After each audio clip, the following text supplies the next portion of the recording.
Can your soon-to-be ex-spouse or their attorney face sanctions if they make false accusations against you? Well, it's interesting. I get this question a lot too. We have a lot of parents that say, you know, my spouse or my neighbor or my friend, whomever it was, made up these allegations against me. They were malicious and they were designed to hurt my relationship with my child. In those circumstances, the goal of the parent is really, you know, spite and venge, and they're angry and they're hostile about it. But what I always tell people is, unfortunately, there is a statute that protects people that make disclosures or allegations of child abuse.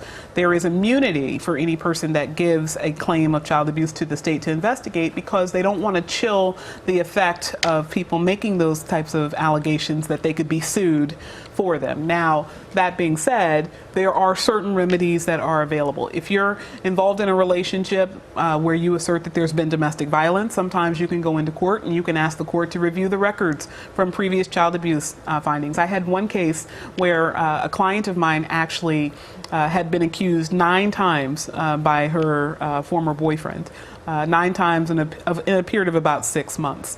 Every time they would close an investigation, he would call and make another report, and he was not the smartest guy, so he would tell them who he was, and so they were able to identify. Ultimately, we got a restraining order for her because we got the CPS records. The records showed that he was the one calling. None of the referrals had any basis whatsoever, but each one of them required her to take time off of work and submit to evaluations by the agency and have to deal with them. And of course, the child was harmed because the child had to be questioned each time that they came out.